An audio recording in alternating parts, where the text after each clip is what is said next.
So good morning, guys. Our topic for today is your accounts receivable. So before we discuss what is an accounts receivable, we first determine what is a financial asset. So your financial asset is defined under PS 32 financial instruments and subsequently amended by your PFRS 9, now superseded, and the standard currently we use is PFRS 9. However, some definitions from PAS 32 is still in use. So under PAS 32, it did not define a financial asset particularly as to what are the characteristics of a financial asset. Unlike the definitions of other items, wherein when we go to your property, plant, and equipment, or we go to your investment in associate, it was properly defined as a particular line item. So it is a non-monetary asset for use in the business for more than one period. That is for your property, plant, and equipment. An investment that gives you a significant influence over another entity, that is an investment in associate.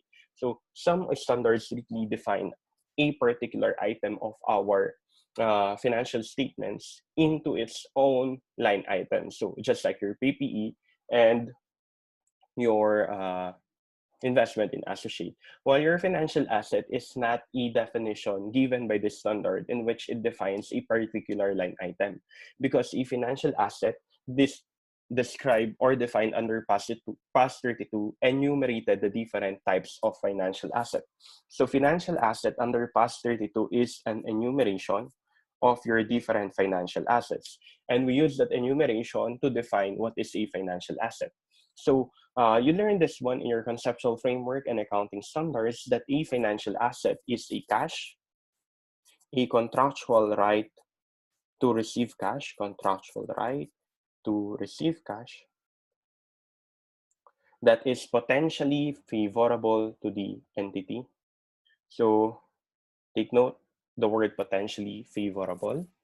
And then next, it is an equity instrument of another entity.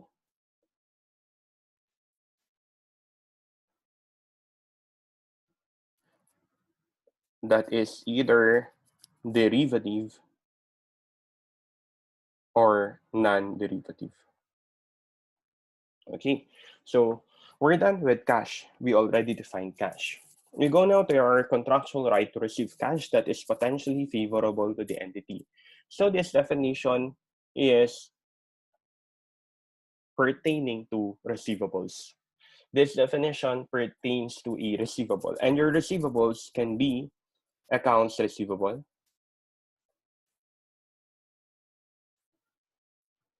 notes receivable, and loans receivable. However, before, we still categorize bonds receivable as part of your contractual right to receive cash, but it is not a receivable per se. So we remove it on your part of receivable and place it as another item, investment in bonds.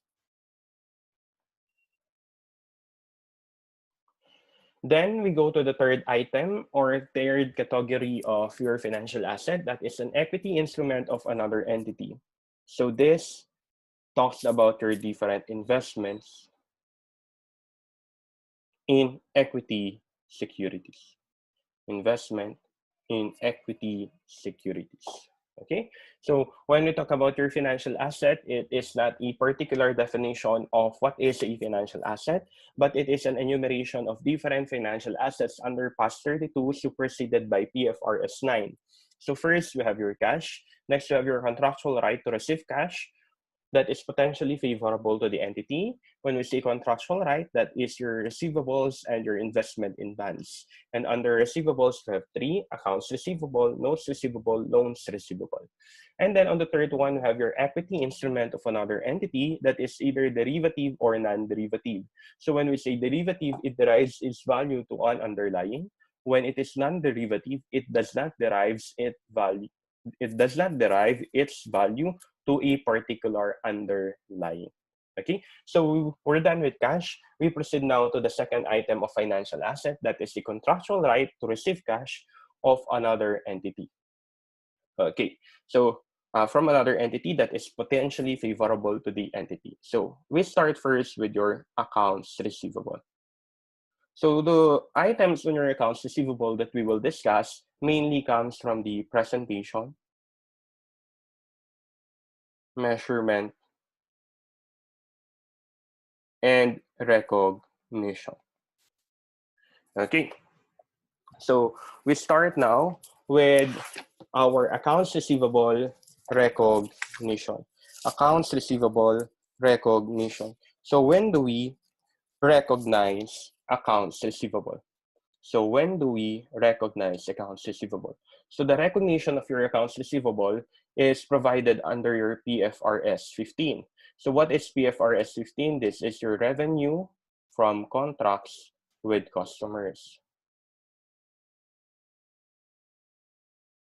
Okay, so under our PFRS 15 revenue from contract with customers, it provides that we recognize receivables as revenue is recognized. So receivables are recognized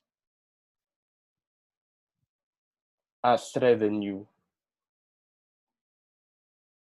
is recognized.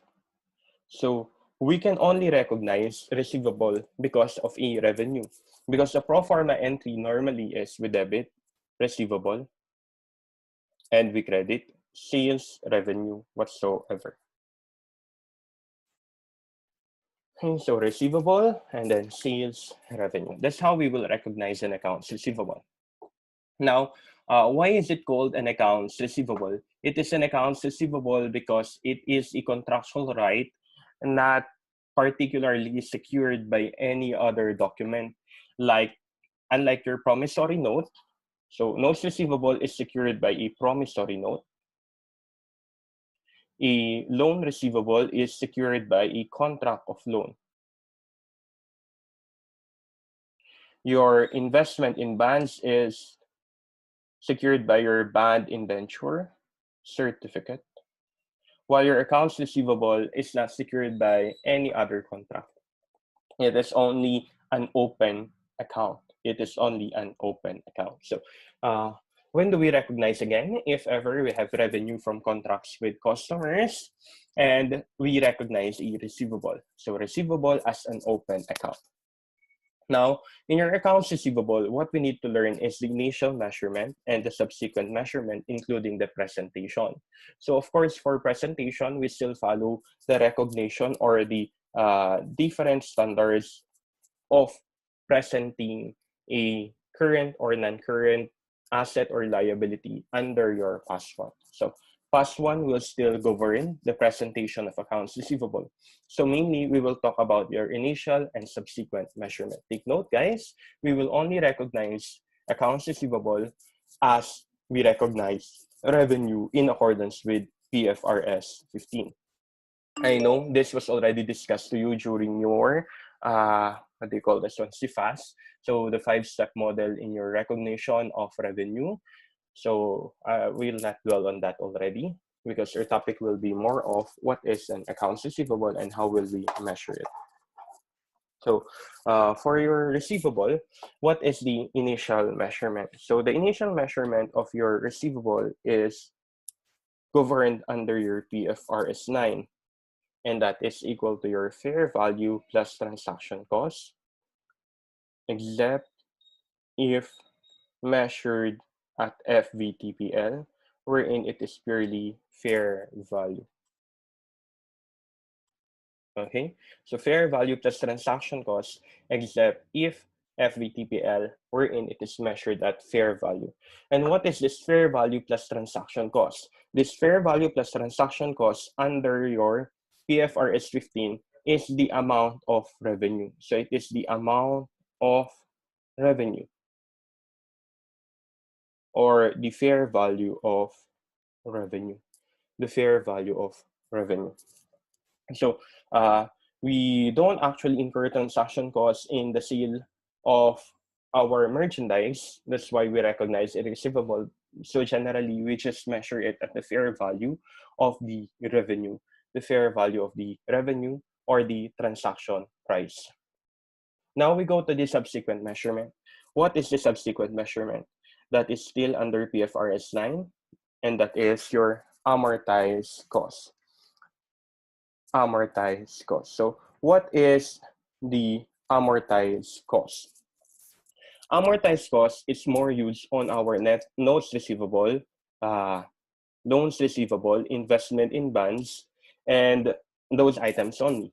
So we more use amortized cost for these items. Amortized cost. While for receivable, we do not use amortized cost per se. We use the term net realizable value. We use the term net realizable value. And what is the net realizable value of our accounts receivable? So the net realizable value of our accounts receivable is equal to the accounts receivable at the book value less allowance for doubtful accounts less allowance for freight charge less allowance for sales return less allowance for sales discount. Okay, so we have your net realizable value. This is under past 18.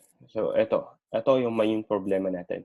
So we use your less allowance for sales return under past 18. So there are problems that will still ask you, what is the net realizable value of the receivable? So you need to deduct those items. Less of the, less allowance for freight charge, less allowance for sales return, less allowance for sales discount to get for the net realizable value. But if you are already confronted with a problem under PFRS 15, you do not deduct allowance for sales return because we have a different accounting now under PFRS 15. So later, we will discuss what is the difference. Now we already know how to initially measure it. So we initially measure it at the fair value for the revenue, or we call this one as the transaction price, as we said a while back. And the subsequent measurement is now under PFRS line also, that is your amortized cost. But amortized cost per se is used only for notes receivable, loans receivable, and investment in bonds. Why? Because when we say amortized cost, the initial amount should be amortized as time passed by. So what we do is a piecemeal amortization of the difference as to the face amount, and the current book value will be recognized. We call that your amortized cost. Why? Because in your amortized cost, the face amount of the note, the loan, or investment in bond is not equal to its carrying amount. So the difference now will be amortized over the life. It will be amortized over the life using what method? Amortized cost using effective interest method. Using effective interest method, EIM. However, for our accounts receivable, we do not use amortized cost because there is no difference as to the face amount and the carrying amount of the account. So we only measure it at net realizable value. So the amortized cost of accounts receivable is known as your net realizable value. Now, question is, how do we compute for your net realizable value? Your net realizable value is equal to your accounts receivable book value less allowance for doubtful accounts, less allowance for free charge, less allowance for sales return, less allowance for sales discount. Now, guys, I told you a while back also that allowance for sales return should be taken in the context of either PAS 18 or PFRS 15. So some problems still provides for allowance for sales return under PAS 18. But actually, what is now used is the allowance for sales return under PFRS 15. So later, I will still teach you what is the allowance for sales return under PAS 18 and under PFRS 15. Take note, if the problem is under PFRS 15, there is no more allowance for sales return. Therefore, this item should not be deducted. This item should not be deducted under PFRS 15. It will be only deducted under PAS 18. Okay, so we go now to the different items of our net realizable value. So accounts receivable at book value. What is that accounts receivable at book value? That is the total amount of accounts receivable per book. Total amount of accounts receivable per book. So whatever is the balance of our accounts receivable, that is the book value. We go now to the next item of our net realizable value. That is your allowance for doubtful accounts. Allowance for doubtful accounts. So under your allowance for doubtful accounts, this can be also known as allowance for bad debts. Allowance for bad debts. There can only be an allowance for doubtful accounts if you are using allowance method. Allowance method. Why? Because there are two methods of accounting for bad debts. Two methods of accounting for bad debts. Okay, so what are these two methods? So the first method is your allowance method. The second method is your direct write-off. Okay, so how does your allowance and direct write-off differ? How does your allowance and direct write-off differ?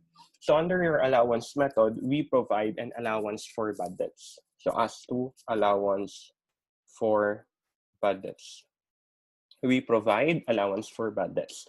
Direct write-off, there is no allowance for bad debts. Direct write-off, there is no allowance for bad debts. Next, as to amounts of bad debt expense. As to amount of your bad debt expense, bad debt expense is computed depending on the method, computed depending on the method of recognizing bad debts under allowance. While under your direct write-off, we only record bad debt expense. Bad debt expense is recorded only when there is a write-off.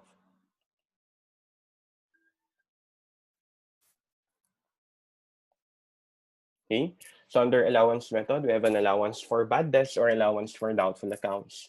Under direct write-off, we do not have.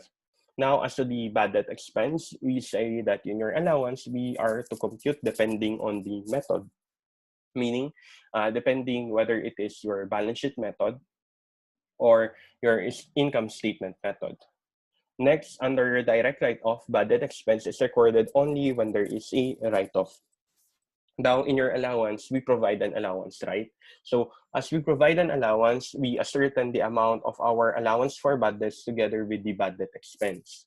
While in your direct write-off, since we do not provide an allowance, how can we ascertain the bad debt expense? We ascertain the bad debt expense based on the amount of write-off. As to effect of write-off, in your allowance method, the effect of write-off is a decrease on your accounts receivable and a decrease on your allowance for doubtful accounts or allowance for bad debts.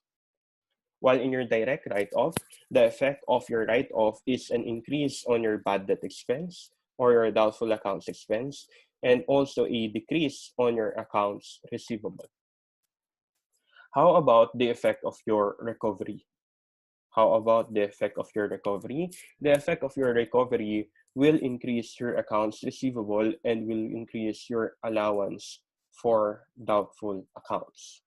While your direct write-off will increase your accounts receivable, and depending whether the book is already closed or not, will increase your income summary, or it is a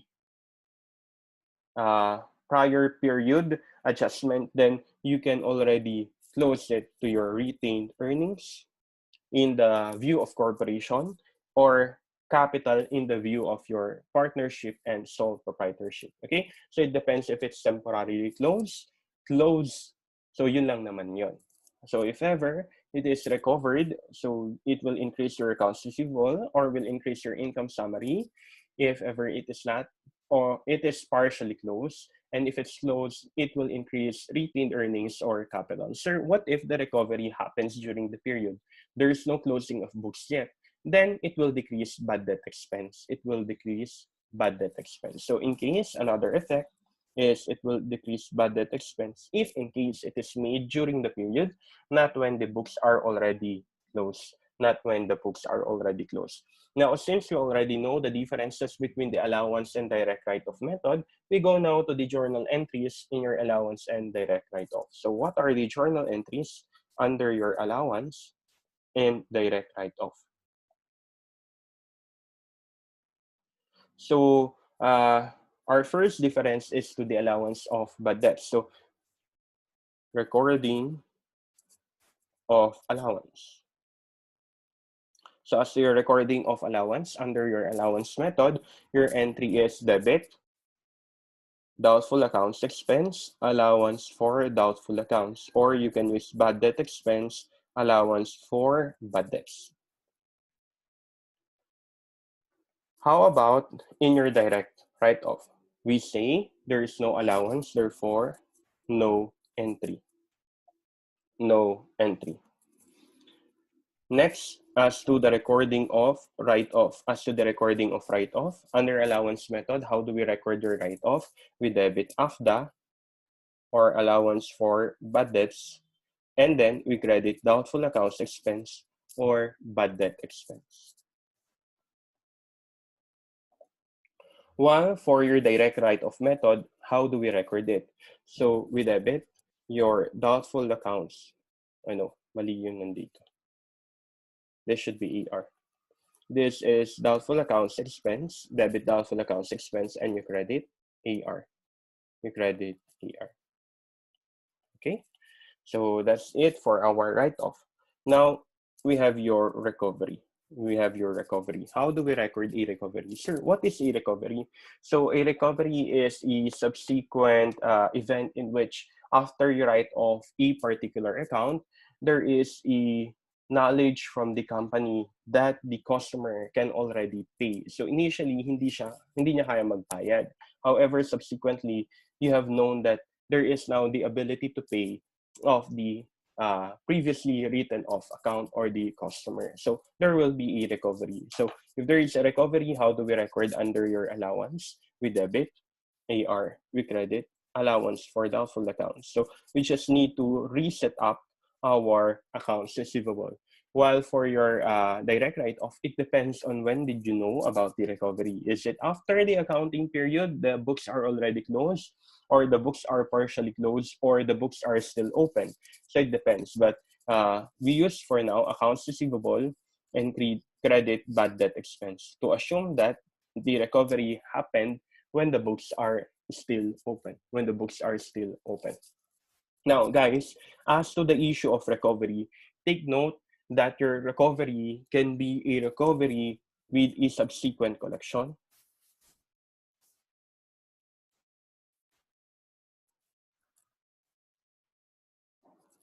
and a recovery without a subsequent collection. Sir, what is a recovery with a subsequent collection and a recovery without a subsequent collection?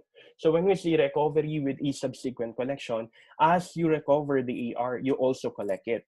So what happens here is you set up AR, you credit allowance for doubtful accounts, right?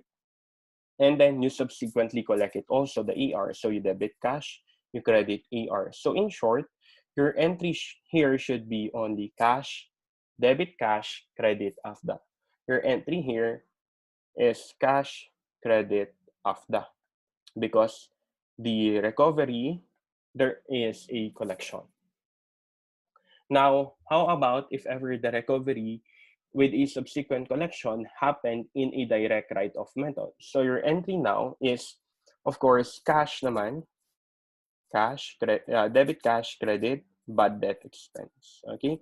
Because it is with a subsequent collection. Sir, how about if the recovery is without a subsequent collection? Your entry will still be this one. Your entry will still be this one.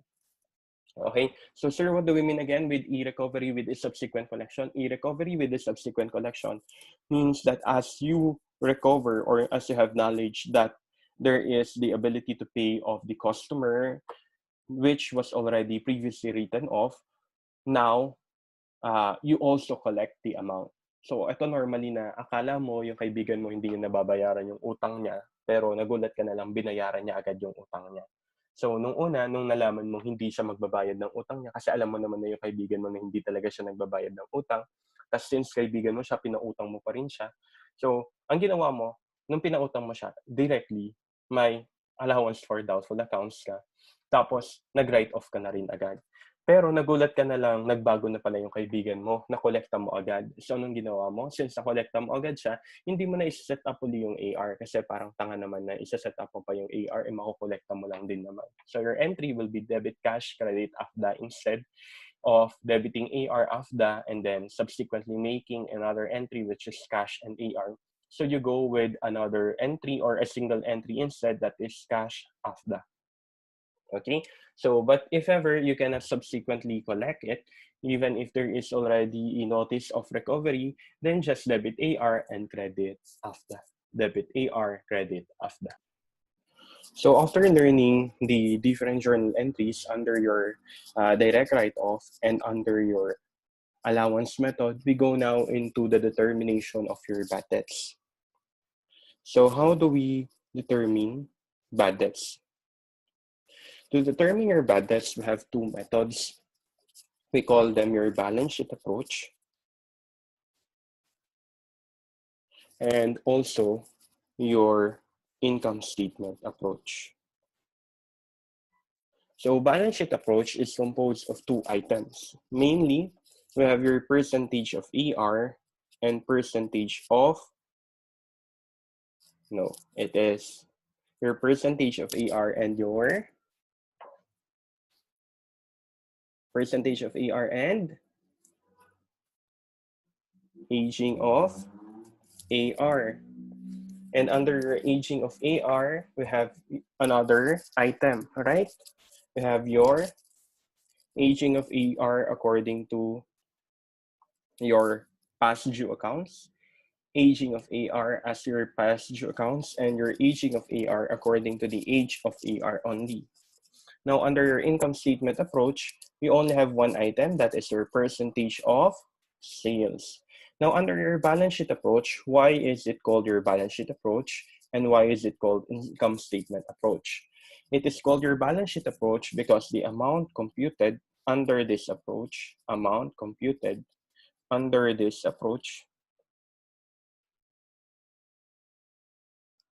represents an item or balance in the balance sheet. How about in your income statement? The amount computed under this approach represents an item or balance in the income statement. Okay, so if ever we are using balance sheet approach, guys, if we are using balance sheet approach, we say that it is placed in the balance sheet. So whatever amount you computed in the balance sheet approach is the ending allowance for doubtful accounts. Is the ending allowance for doubtful accounts. While in your income statement, if you use your income statement, whatever is the amount computed here is the amount of doubtful accounts expense. It is the amount of the doubtful accounts expense. Now, we go and discuss the different balance sheet approaches. So the different balance sheet approaches. So take note, guys, that whatever we compute here under your balance sheet approach is the ending of that. Since it is the ending of the, we need to know the T account of the allowance for doubtful accounts. So we need to know the different items of the T account of your allowance for doubtful accounts. So first, we have your beginning balance, and then we have your provision, and then we have your recovery. You also have here your write-off, and we have your ending balance. You already know what is a write-off. A write-off, you already know that. You already know the concept of recovery. Now we go to an item here in your T account, which is new to you. provision. So what do we mean by provision under your AFDA? Provision under your AFDA means a provision of doubtful accounts expense. Provision of doubtful accounts expense. Why? Because under balance sheet approaches, first, what you need to compute is the ending allowance for doubtful accounts. Subsequently, you squeeze and compute for the provision.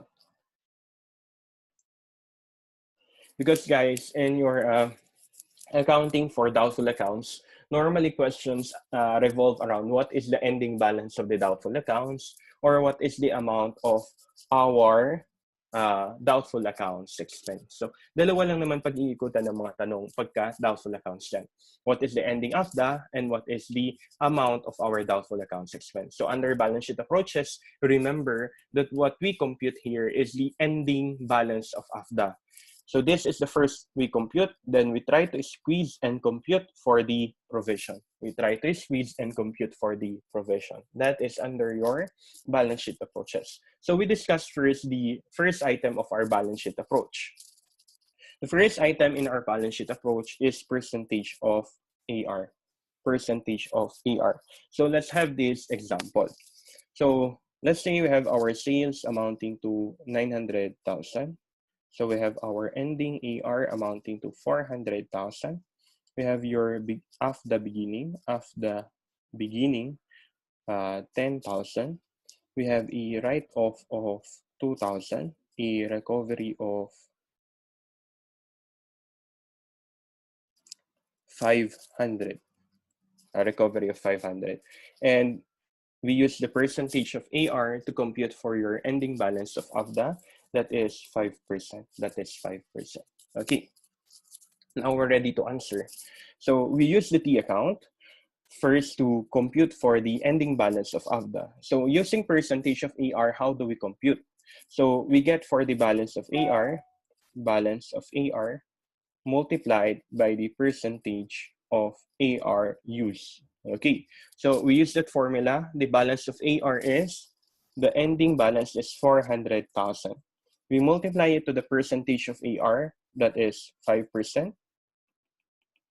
So the amount of our AFDA is equal to 20,000. Okay, so remember, whatever we compute in your balance sheet approaches is the amount of ending AFDA. But subsequently, we will only compute for the amount of the provision. So here, we computed the amount of our AFDA, 20,000. Next is we need to compute for the amount of our provision. So we have here your AFDA T account. First, we have our beginning AFDA amounting to 10,000 pesos. We have a write-off amounting to 2,000 and a recovery amounting to 500. So the question now is, what is the amount of provision? So we place here our ending balance of 20,000. We need to squeeze back. So guys, secret na technique dito para hindi kayo malito kung paano mag-squeeze. Rather placing the ending balance here on the credit side, you place the ending balance on the debit side. So you just need to total the debits and the credits. So this is 22,000, this is 10,500. The difference now is the amount of provision. So 22,000 less 10,500 is 11,500. So this is the amount of your provision. Now, sir, after computing your provision, what is our entry? Our entry now is to record the provision. So debit, doubtful accounts expense, we credit allowance for doubtful accounts amounting to 11,500. 11,500. Okay, so again, here in your percentage of AR, this is relatively easy. You just need to compute for the percentage out of the AR balance to compute for your AFDA. And just take note, whatever you get under your percentage of AR is the ending AFDA, and then we just need to compute for the provision. So technique natin is, rather than placing the ending balance on the credit side, we place it on the debit side, and we just total the balances on the debit and the credit. So 20 plus 2, 22,000, 10,000 plus 500, 10,500. Difference is 11,500. So our entry is debit doubtful accounts expense, credit AFDA, 11,500. Now we go to the second type of our balance sheet approach, that is your aging of AR. Okay, under your aging of AR, we have two types of aging, that is based on the age of the AR itself and the past due. So first we go with the age of AR. So under age of AR, what we do is we list down the AR based on the days outstanding. Okay, so this is also known as your days outstanding. We list them based on days outstanding, and after listing them based on days outstanding, we multiply it to certain percentage. So let's say, for example, we use this data. We use still this data. I'll just copy it. Okay, so this is our data. So still we have sales of 900,000. We have ending AR of 400,000. Of the beginning 10,000, write-off of 2,000, recovery of 500. Okay. So if ever we use your days outstanding, we list down your AR. So this AR is broken down into our days outstanding. So we have here your age according to days, and then we have the amount, and then we have the percentage. So for example, the age is 0 to 30. We have 31 to 60. 61 to 90 over 90 days. Okay, so let's say the amount of 0 to 30 is 250. This is 25,000. This is 15,000. Magkano ang natira, guys? 290, 110,000. Tama ba? To give out 400,000. Okay, so 250 plus 25 plus 15, 290. Yeah, 400,000. And then we get the percentage. We give a percentage. So normally the problem will provide you the percentage. So let's see, the percentage here is 1%, 2%, 5%, and this is 7%. Now, under your aging of AR, under the age of AR or days outstanding approach, we just multiply the balance. Ano ba yan? Ba't ko sinusulat yung sinasabi ko? So, we just get the, we multiply the balance per days outstanding to the percentage. Okay. So, how do we compute then? So, we have here your age, diba? We have your age. So, the first age is 0 to 30. So, we just get the balance per days outstanding. That is the amount, 250,000. We multiply it to the percentage, that is 1%. And then we have 31 to 60. We get the balance again, 25,000. We multiply it to the percentage, that is 2%. Next, you have the balance on 61 to 90. That is 15,000. Multiplied to the percentage, that is 5%. And then we have the balance over 90 days, that is 110,000. We multiply it to the percentage, that is 7%. So what is the total? So 250,000 times 1%. Wait lang, guys. I-multiply natin. 250 times 1%. 25,000 times 2%. 15,000 multiplied by 5%. And 110,000 times 7% will give us 11,450. Okay? Did you get the same? 11,450. Now, after getting the amount, 11,450, what is this 11,450 again? Sabi natin, whatever we compute using the balance sheet approaches is the ending of the. So this is the ending of the. After we compute the ending of the, we're ready to compute again for our T account for the amount of our provision. So what is our beginning of the again? We have 10,000. And then we have a write-off amounting to 2,000. And then we have a recovery. We have a recovery which amounts to 500. Recovery which amounts to 500. And then the provision is unknown.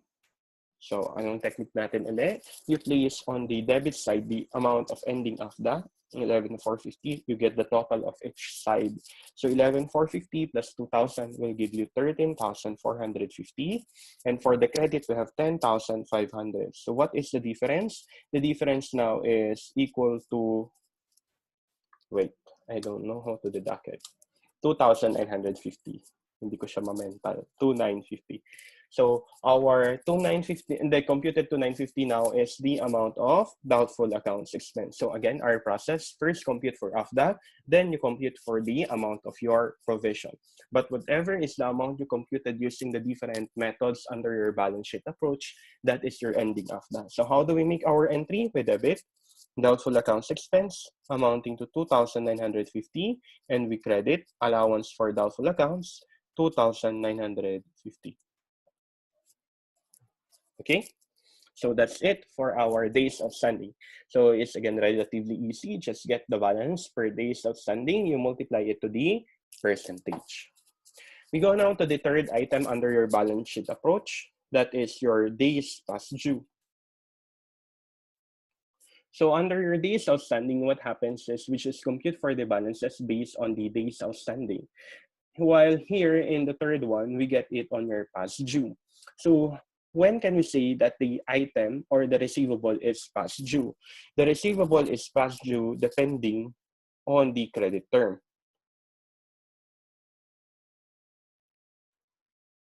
Meaning, if the customer cannot pay after the credit term, or the customer cannot pay before the end of the credit term. So for example, our credit term is 215 and 30. So what is our due date? After 30 days. After 30 days. So meaning, if the age is 31, age is 31 days, that is already past due. Why, sir? Because it is due after 30 days. If the AR is age 31, the 30 here is not yet due. Clear? The 30 here is not yet due. However, the 1 is already due. 1 is already due. Okay, so let's have an example here. Let's have an example. So I'll just paste again what we had as an example a while back. So we have the sales amounting to 900,000. And then we have your ending AR amounting to 400,000. We have your after the beginning of 10,000, write-off of 2,000, and a recovery of 500. So we just need to make a past due balances. So we just get this one. I'll just copy this item.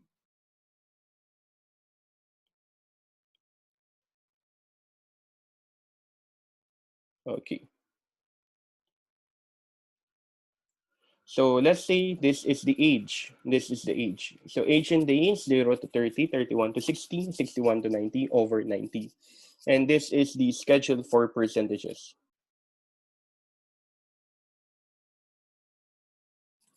So if it's 1 to 30, 3%. 31 to 60, 5%. Over 60, we use 10%. Okay, so let's say that is the schedule of our past due percentages. 1 to 30 days, 3%, 31 to 60, 5%, over 60, 10%. So let's say our, what is our credit term again? 215 and 30. So we compute if ever an item is already past due. So the first item, age is 0 to 30, 250,000. Past due or not past due? So we say after 30 days. So 30 yung eto, di ba? 30 less 30, so 0, 0 yan. So meaning, this is not past due, not past due. Next, 31 to 60. So less 30 each. So we have 1 to 30. So meaning this is 1 to 30 past due. 1 to 30 past due. Next, 61 to 90, less 30. So this is 31 to 60 past due. 31 to 60 past due. And then over 90 days, less 30, meaning this is 60, more than 60 days past due. So first, what we need to compute is whether it is past due or not. So how can we determine if it's past due or not? Based on the credit term. So on the first item of our age, 0 to 30, our credit term is after 30. Is it past due? No. it is not past due because we say it is only past due after 30 days. Since the max days on the 0 to 30 is 30, then it is 0 past due. Next, 31 to 60. So our max credit term is 30 days. So if we try to deduct 30 days out of the age, we will get 1 to 30. So meaning it is 1 to 30 past due. Next, we have 61 to 90. We again deduct the 30 days credit term. So we have 31 to 60 days past due, 31 to 60 days past due. And then we have your over 90 days. Over 90 days, we deduct again the 30 days credit term. That is your 60 days past due. Now, after getting the days past due, we can now compute based on the schedule. Sabi dito, schedule of rate per past due. If that is a 1 to 30 day, 3%. So, asan yung 1 to 30 day natin? 25,000, di ba? 1 to 30 day past due. So, you multiply it to 25,000. If that is a 31 to 60 day past due, we have here 15,000. So times 15,000. And then if it's over 60 days, times 10%, so the amount is 110,000. 110,000. So we just need to get for the total. So the total is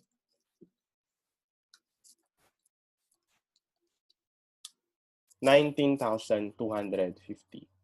19,250. So the balance that we have computed is the ending AFDA. Is the ending AFDA. So after computing the ending AFDA, what's the next step? We need to compute for the provision. Okay, so if this is our AFDA T account, we have our beginning AFDA 10,000. We have our write-off 2,000. And we have our recovery that is at 500. And also, we have here 19,250 as ending. We total each. We have 21,250 and 10,500. So we have here 10,750. 10,750. This is the amount of our provision. So to record our provision, we debit doubtful accounts expense, 10,750. We credit allowance for doubtful accounts, 10,750. Take note, guys, what is the difference again of your days outstanding to your days past due? Under our days outstanding, based on the days itself, we multiply it to the percentage. While in your days past due, we need to determine first if it's past due. How to determine if ever it is past due? You compare it to the amount of the credit term or the days of the credit term. So we determine the past due based on the credit term and then we just multiply it on our percentages according to our schedule of percentage of the past due. Okay. Okay, so that's the last item under our balance sheet approach. Again, in our balance sheet approach, whatever amount you computed under the balance sheet approach is the balance of AFDA. And after we compute the balance of AFDA, we just need to compute for the balance or the amount of our doubtful accounts expense. Now we discuss three items under your balance sheet approach. We have your percentage of AR, we have your aging of AR based on days outstanding, and also your aging of AR based on days past due. Now we go to another method of computing your doubtful accounts, that is your income statement approach.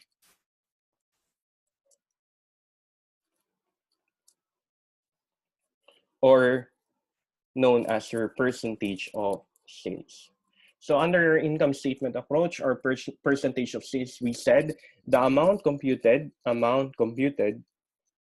is the amount of doubtful accounts expense. Subsequently, you just need to compute for our amount of ending AFDA. So the first we compute is the doubtful accounts expense, and then we compute the balance of our AFDA. Okay, so let's have an example. I'll just copy this one. So we have sales of 900,000, ending AR of 400,000, after the beginning of 10,000, write-off of 2,000, and recovery of 500 pesos. Tapos, nakalagay dito, percentage of sales, 1%. So we will recognize the amount of doubtful accounts based on percentage of sales. So again, under our first step, whatever is the amount computed, that is the doubtful accounts expense. So doubtful accounts expense is equal to your net sales multiplied by your percentage of sales. Take note guys, net sales. So the net amount of sales. So less sales return, less sales allowance, less sales discount, multiplied by percentage of sales. So our net sales, since there is no sales discount or sales return, that is 900,000. Multiplied by percentage of sales, that is 1%. So 900,000 times 1% will give us 9,000 pesos. 9,000 pesos. So our doubtful accounts is 9,000 pesos. Now we're ready to compute for the ending amount of AFDA. So if this is our AFDA, we have our beginning AFDA amounting to 10,000 pesos. We have a write-off amounting to 2,000 and a recovery amounting to 500. And we also have a provision amounting to 9,000. So this is 19,500 and this is 2,000. So the balance that we can compute here is the amount of ending AFDA. So our ending AFDA is 17,500. Ending AFDA is 17,500. So what is our entry? Our entry will come from our provision. So our entry is debit, doubtful accounts expense, credit AFDA for the amount of our provision, which is 9,000. Take note, the entry as to the recognition of doubtful accounts expense happens only on your provision. So based on the amount of your provision, that is your entry for doubtful accounts expense. So again, entry on the provision of the expense is based on the computed provision. So here, our computed provision is 9,000. So that is the amount of doubtful accounts expense. Okay, so guys, again, regarding AFDA, the main questions will revolve around what is the balance of the allowance for doubtful accounts expense, and then we have your doubtful accounts expense. So again, it will only revolve on those two questions. So please do not confuse yourself regarding the different methods of estimating your bad debts. We have four. We have your percentage of AR, aging of AR based on days outstanding, aging of AR based on days past due, and we also have your percentage of sales. Further, this estimation of bad debts can also be grouped accordingly as income statement approach and your balance sheet approach. Income statement approach and your balance sheet approach. So we go now to the next item for our to compute for the net realizable value of AR, that is the allowance for freight charge. So in your allowance of freight for freight charge, this decreases your AR, this decreases your AR, and there is only one instance in the different freight terms and freight charge that decreases your AR, and that is your FOB destination freight collect. FOB destination freight collect. Why? Because FOB destination means the seller must bear the freight cost. However, if freight collect means the freight cost was paid by the buyer. So instead of the seller paying for the freight cost, it was the buyer who paid for the freight cost. Since the buyer paid for the freight cost, it is as if that the payment made by the buyer is considered as payment to the seller. Therefore, on the books of the buyer, the entry is a debit to AP and a credit to cash. While on the part of the seller, so we proceed now to allowance for sales discount. In this allowance for sales discount, we compute for the future sales discount that will be taken by the customer. So in your allowance for sales discount under past 18, we recognize a sales discount if it is probable that past 18, we recognize if ever it is probable that customers will take the discount. Probable that customers will take the discount. While under PFRS 15, it is measured again on your transaction price. Transaction price. So since under PFRS 15, we are already measuring it at your transaction price, generally, there is no more allowance for sales discount. So what is this allowance for sales discount anyway? This allowance for sales discount is the probability again that the customer will take it within the discount period, within the discount period. So for example, our credit term is 210 and 30. Your credit period is until 30 days. Your credit period is under 30 days, but your discount period is only up to 10 days. Meaning, you can only make use of the 2% discount within the 10-day period, within the 10-day period. Sir, what if I cannot take the discount within the 10-day period? Therefore, you cannot have any discount. Sir, why do we have allowance for sales discount? So we compute again the probability. Normally, we just compute for the allowance for sales discount at year end for any possible discount that will be taken by the customers after the year end within the credit period and within the discount period. So for example, today is December 31. So as of December 31 or as of the reporting period, we already compute the amount or the percentage that is probable to be computed or to be allowed as a sales discount within the discount period. So for example, we say we have a sales. Okay, wag na lang sales para mas madali yung example natin. So we have an AR of 400,000. So only 50% of the AR is still eligible to uh, to use or be allowed for a sales discount. It is estimated by the entity that 80% will take the discount. Okay. So as of the year end, we have 400,000 AR, right? 400,000 AR. So we try to compute for the allowance of sales discount. If our AR is 400,000, how much of the 400,000 is eligible for our discount? So 50% daw pwede pang maka-discount. So multiplied by 50%. So we have here 200,000 AR amount that is eligible for a discount. So if ever we have 200,000 AR that is eligible for a discount, the next thing that we need to compute is how much is probable to be taken as a discount. So if that 200,000 AR, ilan daw yung magte-take ng discount? 80%. So times 80%. So magkano yan? 160,000 lang nung AR ang kukuha talaga ng discount. Okay, so half lang yung may pwedeng discount, tapos 80% lang talaga nung half yung talagang kukuha nung discount. Ngayon, ang tanong, what is the amount of allowance for sales discount? Take note, our sales discount is 2%. Therefore, we have here 2%. We have here 2%. So 160,000 times 2% will give you 3,200.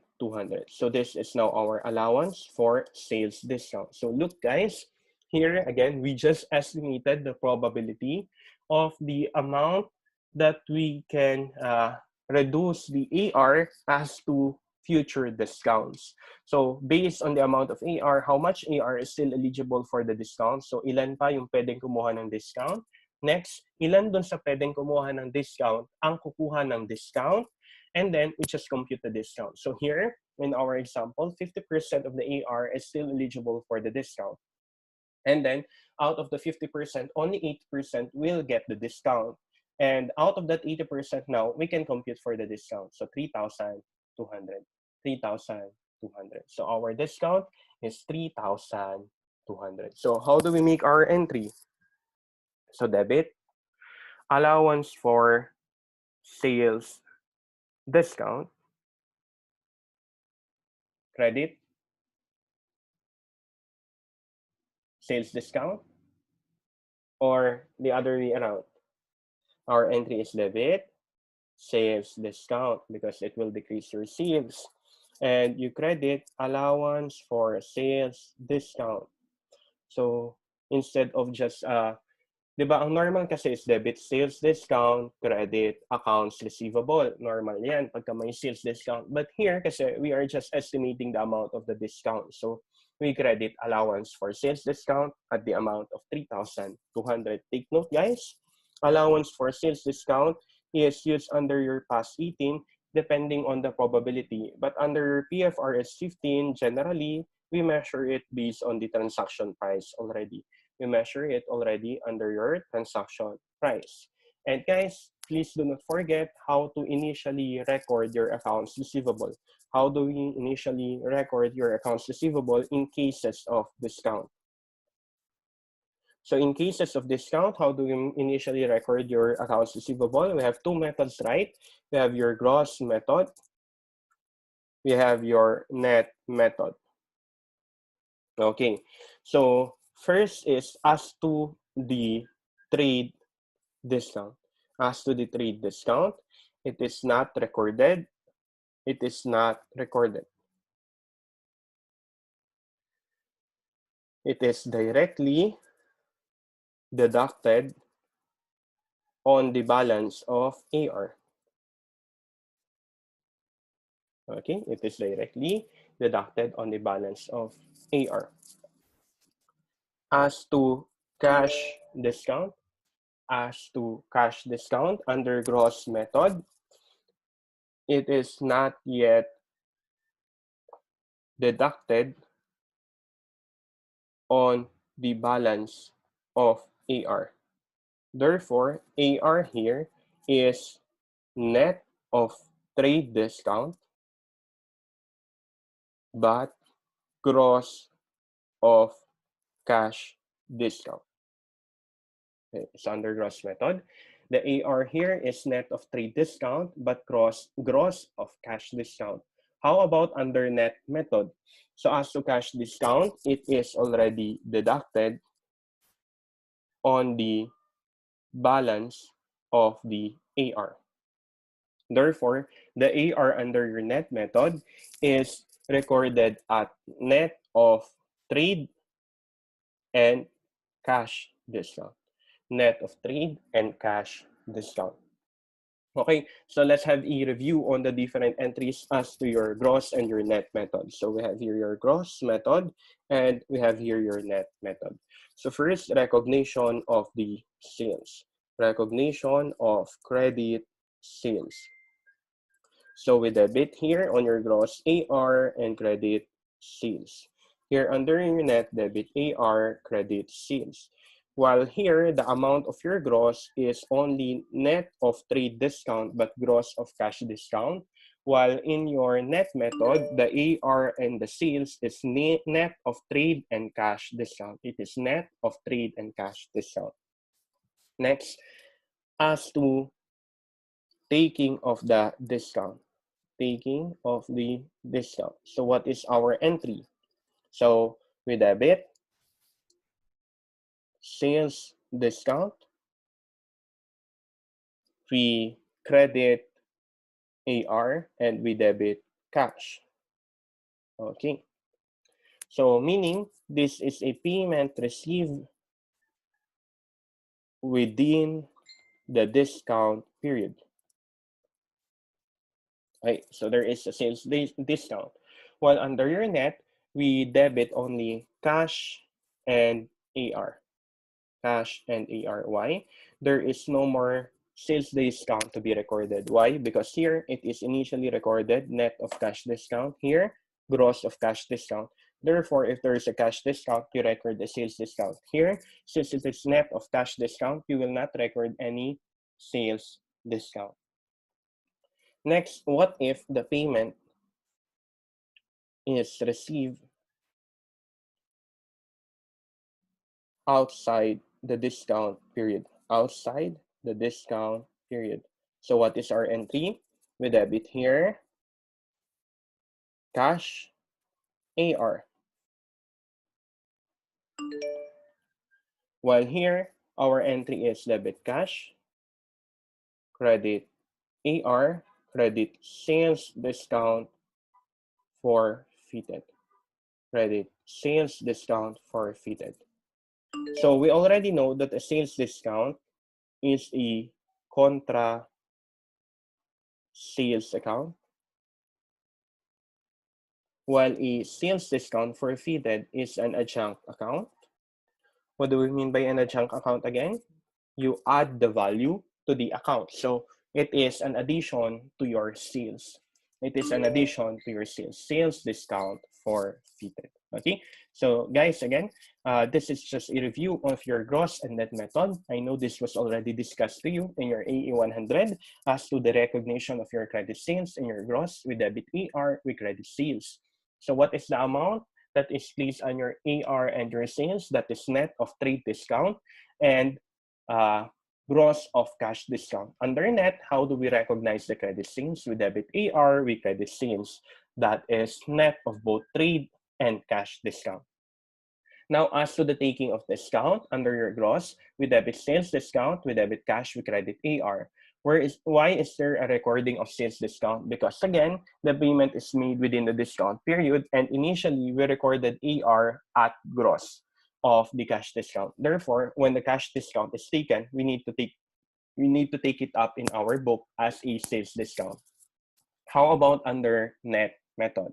Our entry is only cash and AR. Why? Because again, the sales discount here is already netted at the recognition of the credit sales. Therefore, there is no need to record any cash discount or a sales discount. What if the payment is received outside the discount period? So under your gross method, we debit cash and then we credit AR. But in your net method, we debit cash, we credit AR, and your sales discount forfeited. Sir, why is there no other entry under your gross? So wala tayong mga sales discount or sales discount forfeited. Why? Because you collected outside the discount period. Therefore, you collected the whole amount of the receivable or the gross amount of the receivable. While for your net method, we have a sales discount forfeited because we are to collect again the whole amount of the receivable. But initially, our AR is recorded at net of the sales discount. Therefore, we just need to recognize the netted amount as a sales discount forfeited, and the sales discount forfeited is treated as a adjunct account.